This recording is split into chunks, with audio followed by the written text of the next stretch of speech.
Hi, Louie. Thank you for being here with me tonight.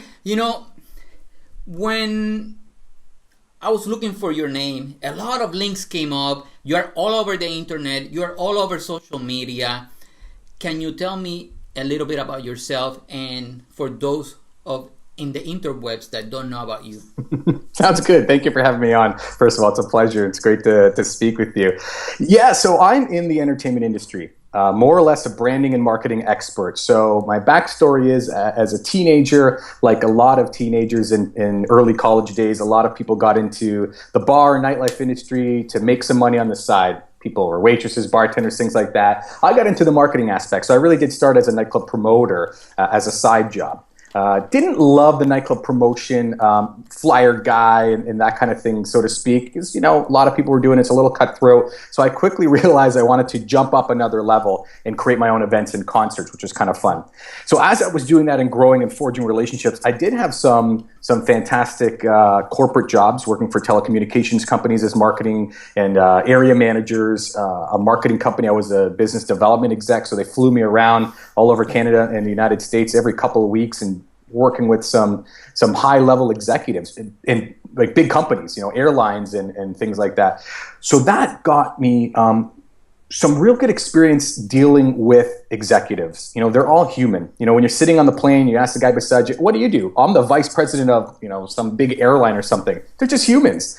And the reason why I love that experience is as I was growing my entertainment side, I realized that celebrities and, managers and agents and all that stuff, as much as they could be hard to get at, they're still just humans. So I started to grow that. And 9/11, I had a lot of clients that were affected by that. So they closed the office up in Toronto, and I was being basically laid off at the time. And they said, why don't we regroup in a year or so and come back to, you did a great job. And I said, you know what? I don't want to hand out a resume again. I like what I do on the side. And as much as I had fun, I was young, 20s, and I had a great job, flew everywhere, got to see a lot of cities, and at the time single, so it was great. I'm like, I just don't want to hand out another resume again. And I did not hand out another resume again. I stuck to my passion of entertainment industry, got into television, as people will find out if they Google me. I did about 10 seasons of a national dance channel, like an MTV, across Canada, interviewed the likes of Lady Gaga and Richard Branson and the Backstreet Boys and all kinds of great characters. And again, started to continue to forge those relationships with managers and high-level festival and concert personnel. And because I had that nightlife promotions and marketing background, as my business with the TV channel started to wind down a little bit, I had the ability to continue on with my own business and consult. So now I'm a director of marketing and social media director for a few festivals and getting consulting calls constantly from concerts and up-and-coming musicians and all kinds of stuff. So a lot of fun. Now that you say marketing, yeah, if you have to pick, what is the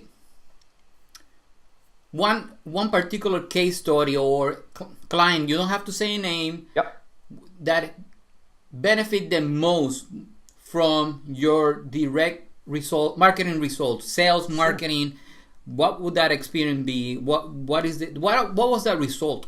Absolutely. I mean, there's a lot, obviously, which is great, and why I'm still in business to this day, which is kind of fun. But just to pull one off the top of my head, one of the festivals I work at, being only a couple years in, a lot of competition around, obviously, in electronic music, which is that particular festival. There's a ton of competition, not only in the local area, but people are okay with traveling to Las Vegas or New York or Chicago or Toronto or whatever to experience it. So the competition is not just local; it's all over the place.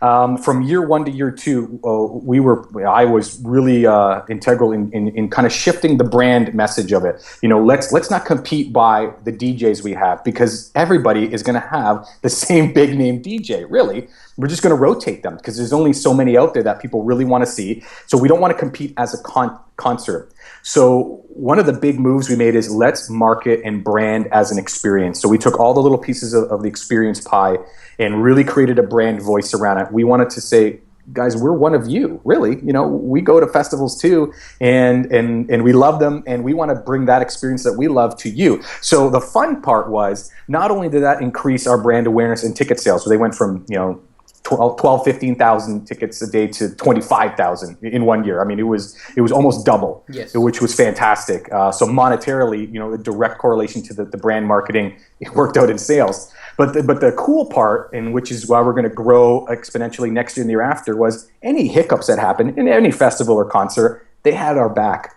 They were one of us. They were part of the family. They knew that we felt for them if something happened. Like, guys, we're with you on this, and we're trying to, anything that could have happened that's small that they may have just hammered, because social media, you know how that works. Yes. People love to talk. They had our back, for the most part. 1 out of 100 would complain just because their complainers out there, and that's okay. Yeah. But we built a community around that, and that's directly related to the way we worked social media. It really was. Okay. You said you had one or two hiccups, roadblocks, challenges. If you have to pick the biggest one, and what was that hiccup and how you overcame that hiccup? Well, one of the festivals at Ever After, actually, one of the hiccups was our RFID wristbands you can connect your credit card to, so you can tap and pay, which is a great system when it works. But there were some hiccups with the network coming in. So it wasn't specific to one company that made a mess up, but a couple small things didn't allow that secure network to connect basically outside. So it still worked fine while you're in the festival if you loaded up and you paid, but the ease of it was connecting your Visa or MasterCard a week before, and don't bring any cash to load up. You just come and tap to pay, much like your card or your iPhone nowadays, right? Well, that wasn't working for a chunk of the festival on the first night and even the second. It wasn't secure enough that we wanted to open it. That's a pretty big hiccup in our minds, and of course the people really had a tough time with. Well, now what are we going to do? But we overcame that fairly quickly because people had our back. They felt for us as well. Even I didn't bring my cash. I had mine connected to my own wristband, as one of the directors and executives. And, we were out there saying, we feel for you. We're working on it. It's not any one problem, but a couple of little things put together is causing an issue. And for your security, we don't want to open that up. So we set up extra load up areas so that people can easily load up their wristband, and then they just learn fast and continue on. The cool thing is, and I even wrote an article on this, that people are very quick to come after you, but very quick to forget. Especially if you have their backs, you build a community. It's like if you're buddies and we mess up, or family, like, you're quick to forgive and forget, right? Communication is key. Talking about hiccups and roadblocks, what is your opinion, belief, that most entrepreneurs and business owners, what's the biggest roadblock they face when it comes to marketing today? I think, just the fear of a roadblock getting out there maybe stops them from actually going out and doing the right marketing. A lot of people fear of, what am I going to say on social media? And if somebody doesn't like what I say, they're going to laugh at me, or they're going to come back with a rebuttal, or that's going to create a problem, and they may not even try. That's a big problem, I think, right from the get-go, is a lot of entrepreneurs are afraid to even try.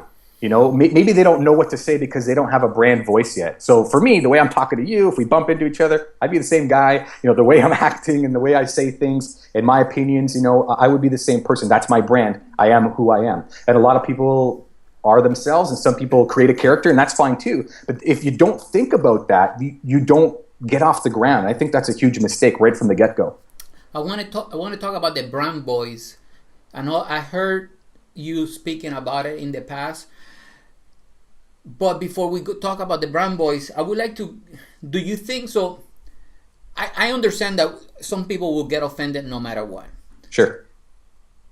Do you think it's okay to stay true to yourself and lose some sales potentially and just speak your mind, or hold yourself back and be more PC just so you can have those sales?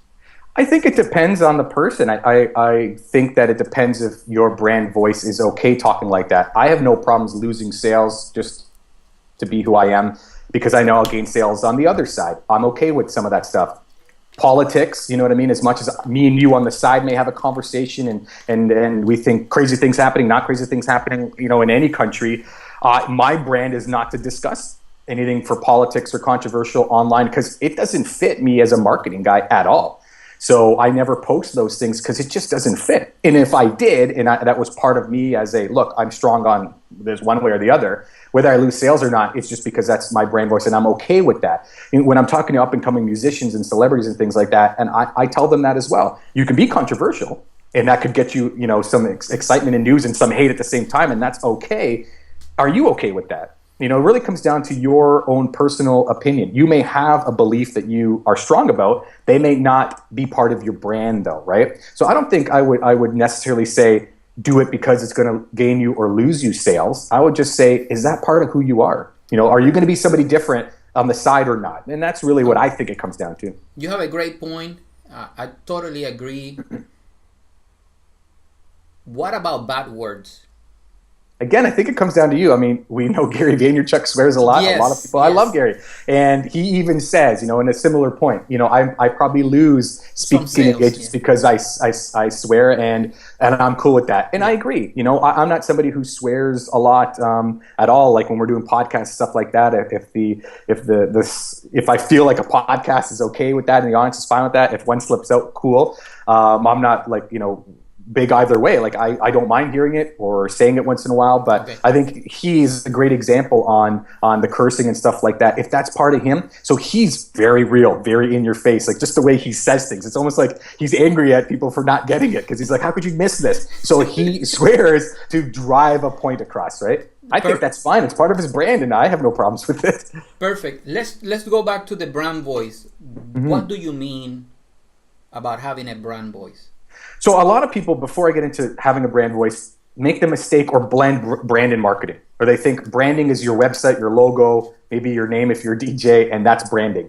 And that's all part of branding, but the big split is branding is how people perceive you. I made a similar example in another podcast where, McDonald's or Coca-Cola or whoever, they have a brand, that's their logo and all this kind of stuff. But if you feel that food is not good for you, or Coke is or any soda is bad for your teeth, you now have a bad brand, connection. It doesn't matter what their logo is or how great their website is, that kind of thing. It's how people perceive you. Okay. And of course, marketing is using, Facebook and advertising and things like that to get the brand out. So you need to decide what your brand voice is going to be. And what I mean by that is, the things you say, how you say it. Do you use emojis in the way you say it to drive it across? Or is that not professional enough for you? Are you very professional where you want things in your language to be very strict and broken down properly? It's really going to come down to how you want to perceive yourself and how your message comes across. So again, if you look at any of my Facebook pages or Twitter, as much as I'm a professional marketer and I speak all over the place and I do these podcasts, I just have my regular voice as even when I wrote my book and I'm writing a second, people are like, man, we need to edit that book. Not because there's spelling and grammar mistakes, but just the way you're speaking is like how you speak. And I'm like, exactly. Yes. That's how I want. And I know my audience. So my first book was to promoters and festival people and nightclub owners. They don't care that it's a textbook and it's super dry and strict. They just want the stories and they want to read it as if it's me saying it. Do you know what I mean? A lot of times when you listen to an audiobook and between the difference between them actually spewing and them reading, you could tell. I do have a personal experience with that, and a lot of people that haven't published or self-published don't get it. When I did my first book, I got the same feedback. I felt they were Angel, I felt you were talking to me. Mm-hmm. The same goes with the audiobook. I was listening to the Ask Gary V, the new one, and it's completely different. The audio version to the actual book is completely different. I'm enjoying the audio version so much. Are you planning to do an audiobook for yours? For my next one, yes. I think the first one, the Nightclub and Bar Marketing book, had a fantastic purpose, especially because I was very much into that industry. Still am, but now that I'm doing more speaking to a more regular business audience, and these podcasts are definitely not completely directed towards musicians or festivals. My next book is going to be a lot different, taking some great stories about marketing. Yeah, and it'll be very marketing and branded oriented, so which would be great. And I will do an audiobook. Actually, I'm not the best writer, so I actually might just take my chapters and notes and talk in my iPhone, and then transcribe it, but then polish it up a little bit, and that just might be the audiobook, depending on how good I am. So I'm an audiobook guy big time. Yes. I love a ton of books, and I feel like, man, this book is 200, 300, 400 pages. I don't want to sit and read it for 3 weeks. I want to get it in 1 week, 6 hours, and I'm done. I want to get it all. I think that's the best way to do it. At least for me, for somebody that is busy, That's how the one I'm working on now. I did an interview with a person, and we transcribed the whole interview, and now I'm in the process of editing. And it's much, much, much simpler and smooth, and I'm like, wow, it has a better flow. Let me ask you. Let's move into. So you start talking about the brand voice. It's not marketing, but it's how people perceive you. How an entrepreneur can start developing, or what will be the framework that you can share to develop a brand voice? Absolutely. So obviously, in the brand sense of things, once you figure out this is who I'm going to be, the things I like to talk about, whether you're a flower shop or a big DJ or a celebrity or a festival, this is who my voice is going to be. Sometimes you go to restaurants, and some restaurants have that edge to it, and the way that people talk and the way, so that's their brand voice, as opposed to the same steakhouse might have a different high class voice. Those are their brand voice. So once you figure out what your brand voice is, you want to make sure you're posting content, expert content, making you an authority. So for example, if I want to use myself as a good example, as somebody who can run festivals and can pack 30,000 people, I show that, like I do. So you'll see my Instagram, me on the stage with 30,000 people in front of me, or me doing a behind the scenes video with a DJ, this very famous DJ, and I'm there. All of that's part of my brand voice because I'm connected to what I'm doing, right? So with that said, you want to take any of your content that you can push out as an expert, and I want to talk about sales stuff. So I don't post, hey guys, hire me so I can make a festival for you. Or hey businesses, hire me and I'll help you with your Facebook ads. People will see what I'm doing and just expect that, wow, he must be amazing at what he does because of the proof is there. And then I utilize all the social media channels in their different voices. That's the marketing side now, and take my brand voice and execute it. So if I'm on Instagram, it's a lot of great photos. It's a lot of, social proof. On my Facebook page, you're going to see more of my own blogs and like, guys, this is an idea I had that worked very well.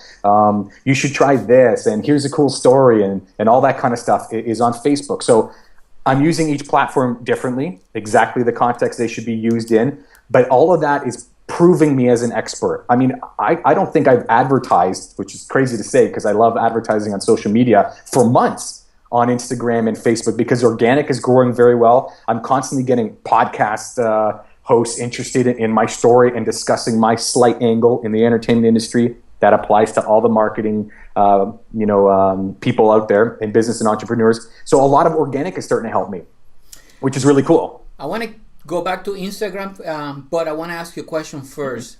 You said something very interesting. I've been doing marketing for a long time. I love marketing, and you said something that I haven't heard before, and I will come back to that. Cool. Gaining people's attention. You said, I'm going to post. We talk about bad words, getting your voice, being true to yourself. How you gain people's attention? We are bombarded. We see advertisement everywhere. It doesn't matter if it's in the car, in the Facebook. How you break through the noise?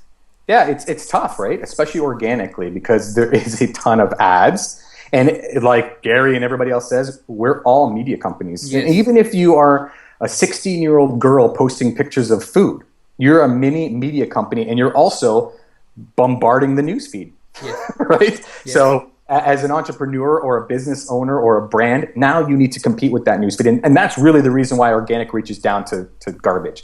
It's not necessarily because Facebook wants all our money. Of course, they're a company, they want money. But it really is because the newsfeed is extremely tough to get through.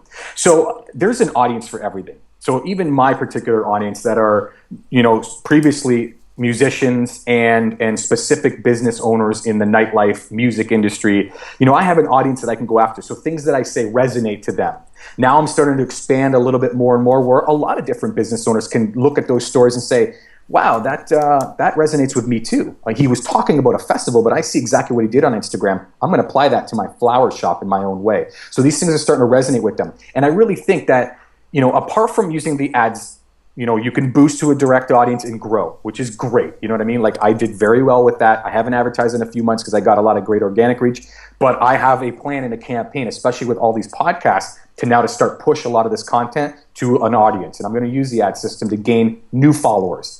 And I think that content is going to resonate with your audience, and you're going to chip away one fan at a time. They're going to resonate with it, and they're going to really, really, really want to follow you. and they're going to respond, and they're going to do things like that are going to make sense, right? So if you're going to start a new campaign and you were going to gain people's attention, if you were going to gain my attention in the news feed, right? Let's say that I'm an entrepreneur looking for marketing to improve my marketing or my sales, because really people don't want to improve their marketing, they want to improve their sales. Absolutely. Would you say video, images? It actually depends on the platform, I guess. Yep. So maybe let's move to the next one. How you use a specific platform? You said something that caught my attention. I use Instagram for social proof.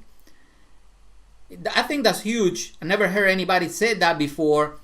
I'm quoting you on that one. Great. I'll quote myself on it too. That sounds good. Because you see the typical, I've seen on TV, I've seen on this show, and they put it on the website. But being so intentional on sharing with others what they want and what you have and they want, it's powerful. So, it is, and it's doing it, right? I mean, sure, we can say as seen on Huffington Post or on TV or have an article on Inc.com, and those are all great. You can link to those, and there's nothing wrong with that. But there's something to be said about, especially coming from the nightclub promoter field, where they were all, people said, you're all liars. You said it was packed. It's not packed.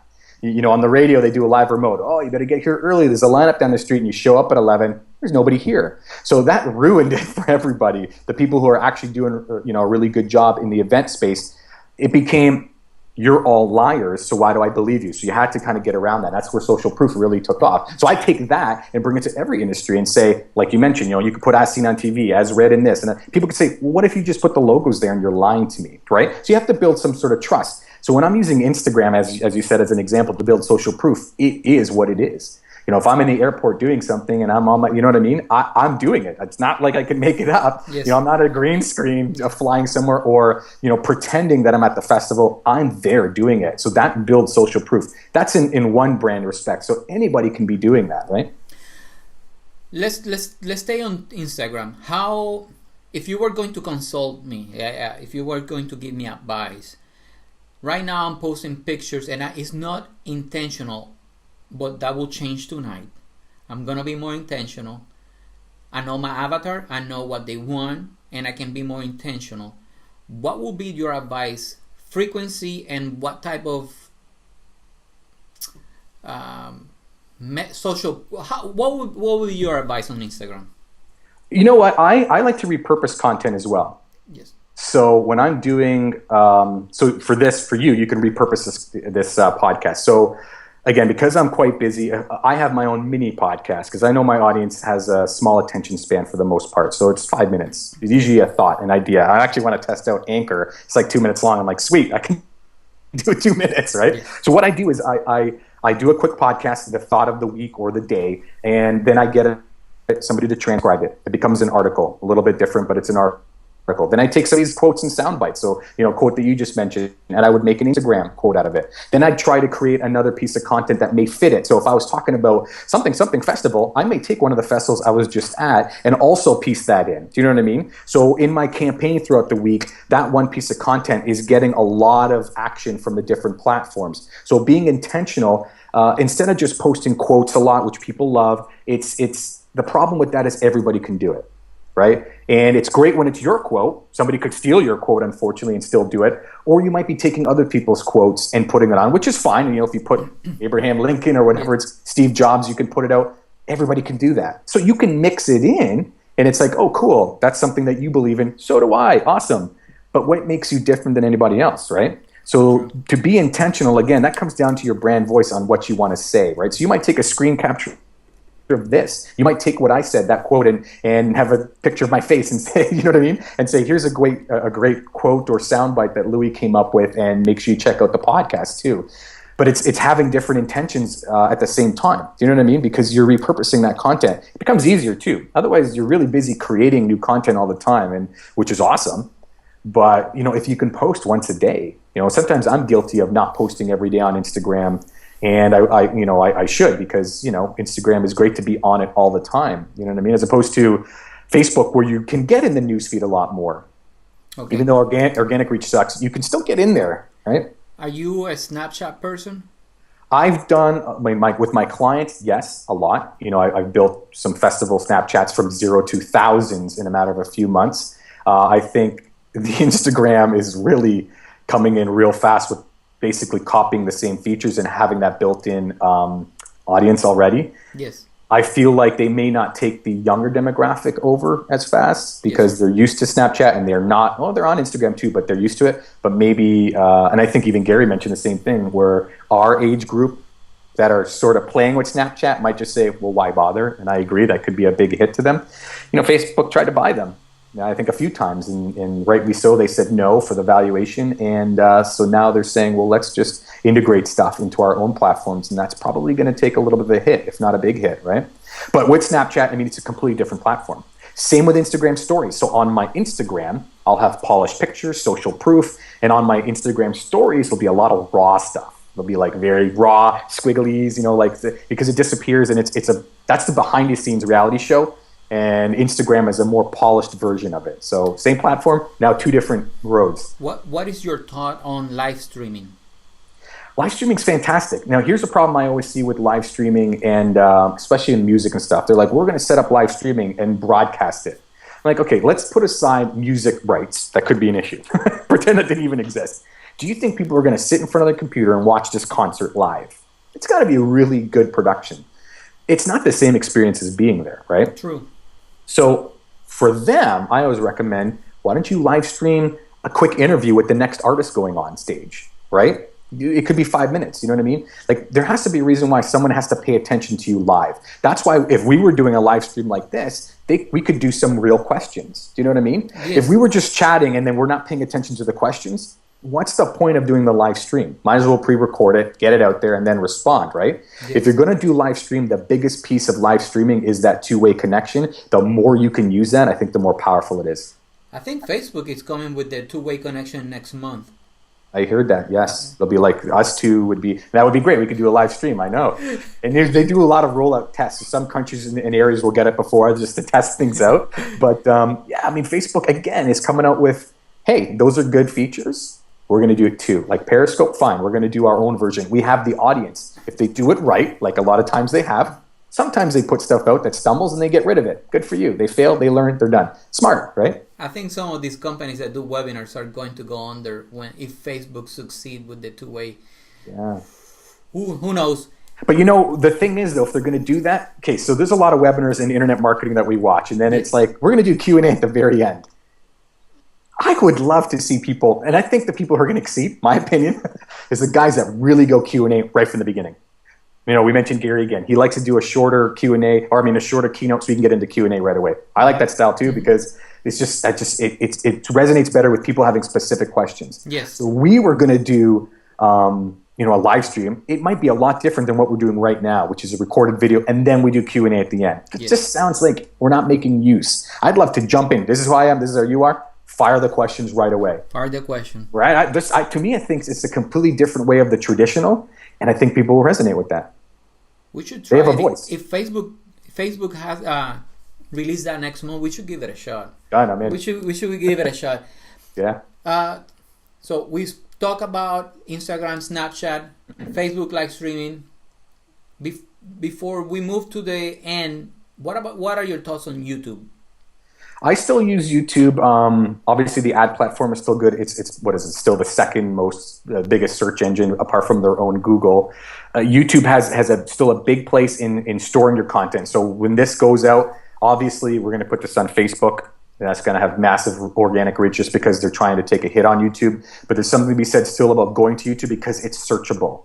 So depending on what you use for your keywords and your title itself, it's a search engine. There's a big difference between Google's platforms being an active searcher and the social media platforms of Facebook and Instagram being passive, right? So when I go to Google or YouTube, I'm usually looking for an answer.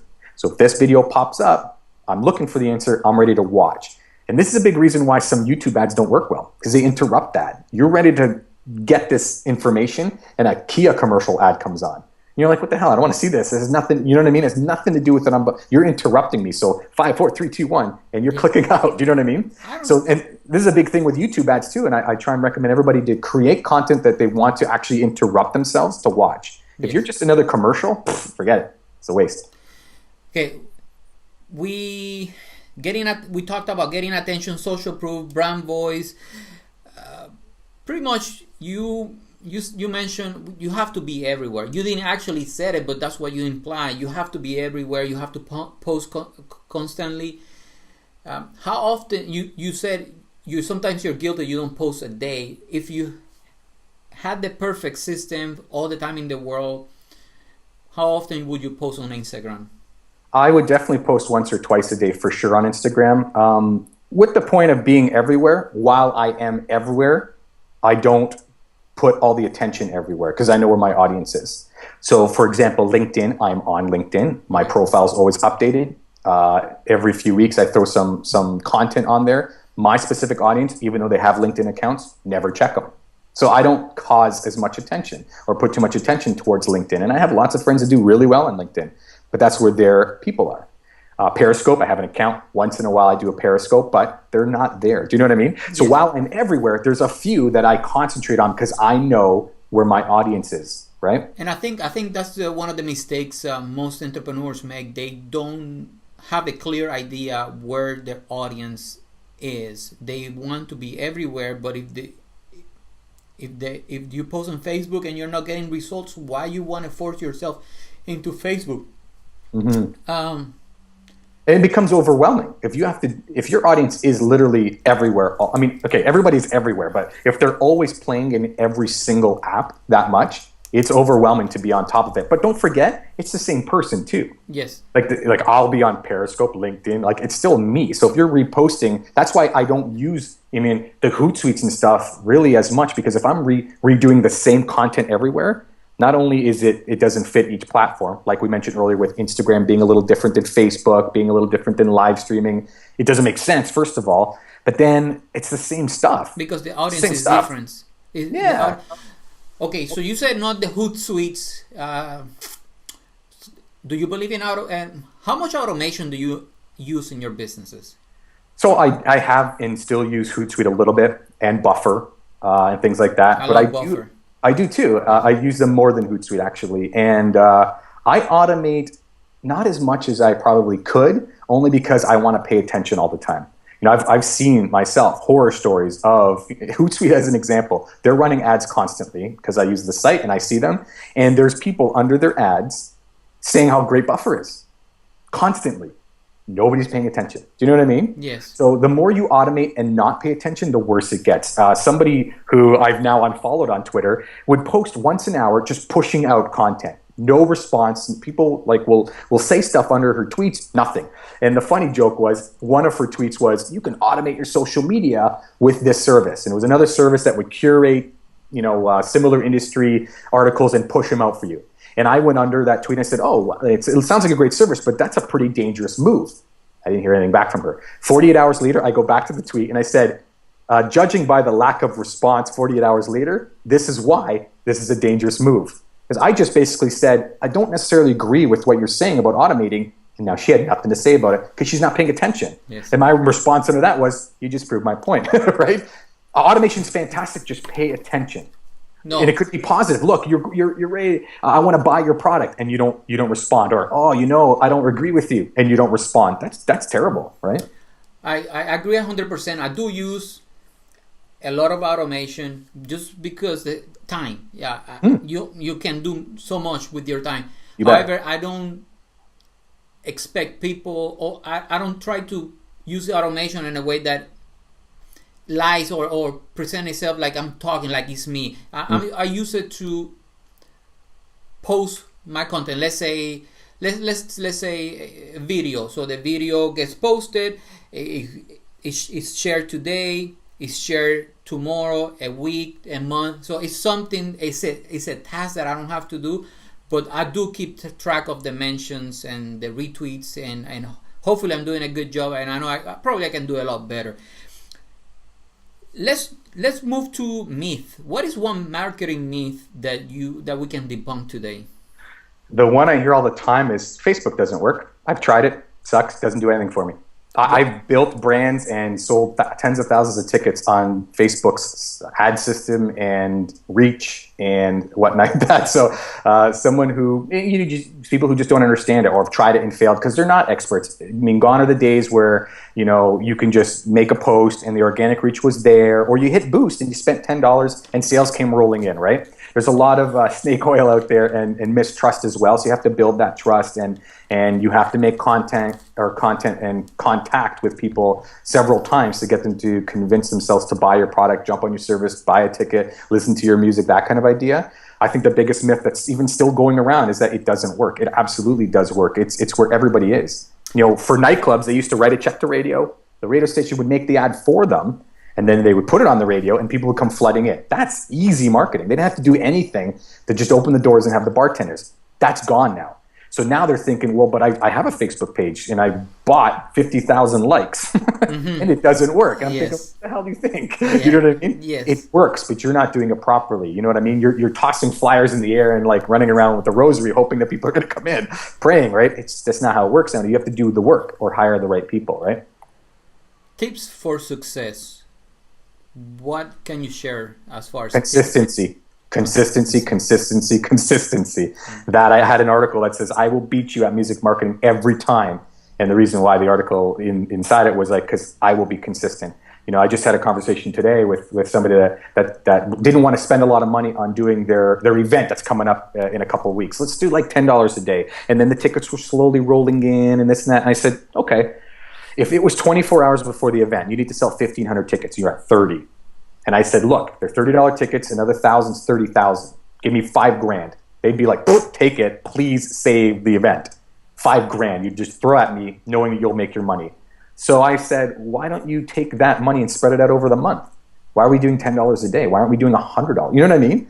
Like, why aren't you taking that budget that you would throw in a Hail Mary pass, right, at the very end? And now I can't help you with 24 hours, right? I can't throw $3,000 and have 1,000 people show up. It just may not work, right? They're not being consistent. They're just kind of throwing stuff. They're hoping it's done really cheap, and then they panic at the end. So even for myself as a brand, I'm going to continue to do these podcasts. I'm going to put out content constantly. That long road is exactly where the win is. And I see this with again, celebrities, musicians, and nightclubs, and I take it to every business now. They all want to be, selling tomorrow. Right? Look, if we throw $100, can we get sales right away? What if you don't? Because your landing page sucks, not because of the marketing, right? Maybe we need to figure things out and tweak it, and then we got the system, let's roll. Do you know what I mean? Everybody forgets the consistency part and thinking, no problem, I'll just throw money at Facebook ads and we'll target because it's awesome. And they forget everything else. Or they do it and they think, man, I did it for 3 days and nobody showed up to my bar, or I didn't sell as many flowers at my flower shop. And you give up. Well, your consistency is gone, and the guy beside you that keeps chipping away is going to win big time. In closing, what would be one thing that you would like people to do after listening to our conversation? I would love people to, if they haven't tried Facebook and Instagram ads, jump into it. And not just boost posts. Actually, like Google it. Google Facebook business, you know what I mean? And start to look at exactly the tools that are out there. And I'd love for them to pick one small campaign that they can test that they haven't done. Maybe it's lead ads. I mean, lead ads are super powerful. I've eliminated a whole whack of funnels and landing pages by just using the lead ads. It's amazing. And bringing, for example, birthdays. If you're having a birthday this week, and it could be at a bar, restaurant, or just, again, a flower shop or an automotive place. Hey, happy birthday. Here's a special for you. That's insane that we can do this nowadays.